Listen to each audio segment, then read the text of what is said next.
Good morning. Today is Thursday, October 15th, and this is the Morning Breach with Scott Davis.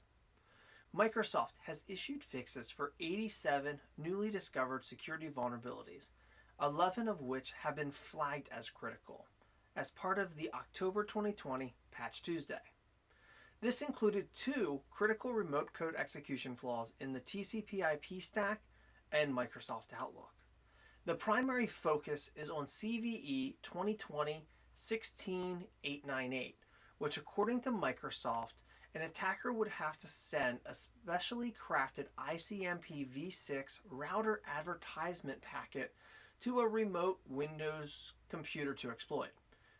In layman's term, a cyber criminal or a hacker would have to craft a special, almost like text message, that is delivered to a Windows computer that triggers that ICMPv6 router advertisement.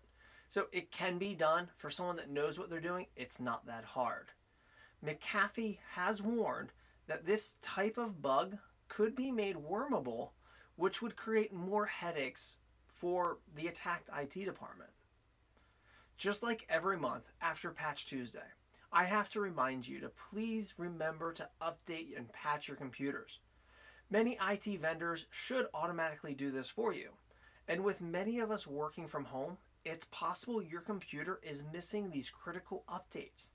You can triple check by selecting Start, Settings, Update and Security, Windows Update.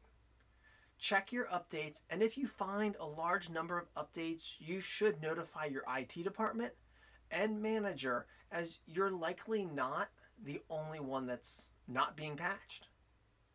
Making sure your computer is patched is important, but ensuring your network infrastructure is updated is just as critical. A flaw in the SonicWall Network Security Appliance, or NSA, could allow an unskilled attacker to trigger a persistent denial of service, or DOS attack, using an unauthenticated HTTP request.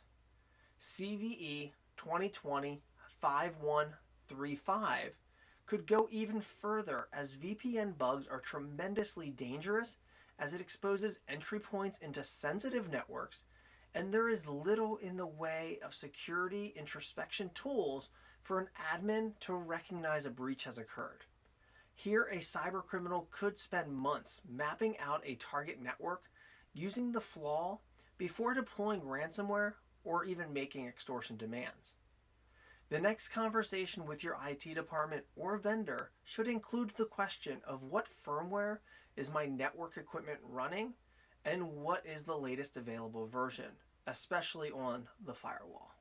Ransomware continues to attract new customers, as a major criminal hacking group dubbed Fin11, which has been running campaigns since 2016, is now was focusing on banks, retailers, and restaurants, has evolved to now sending thousands of phishing emails out and conducting attacks against several organizations at one time.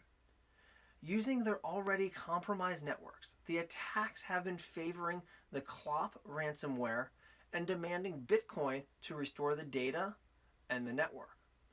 The shift in focus is about making as much money as possible, and ransomware continues to be the largest and one of the easier ways for cyber criminals to make money from a wider variety of targets, and quickly.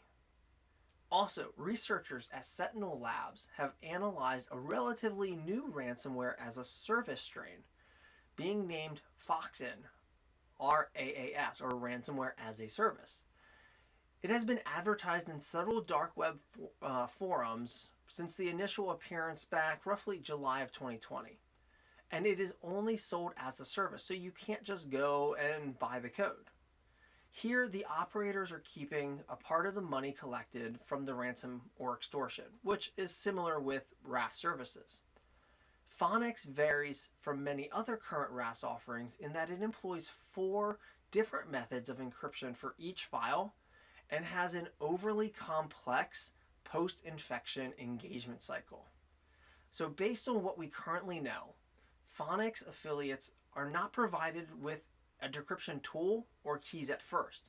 Instead, victims must contact the affiliate via email and submit a few files to be decrypted as proof before a payment address via Bitcoin is provided.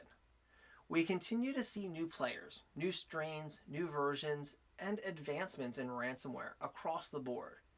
We see this because of the success that ransomware has been able to achieve in 2020 thus far. Thank you for watching today's episode of The Morning Breach. If you've learned something new by watching this, please take a second and like and share the video. If you want to see more episodes of The Morning Breach or find useful resources in helping you secure your organization, please visit themorningbreach.com and follow along with us on Facebook and LinkedIn. As it is Cybersecurity Awareness Month, please remember to be cyber smart and patch your systems and network infrastructure. Thanks for watching.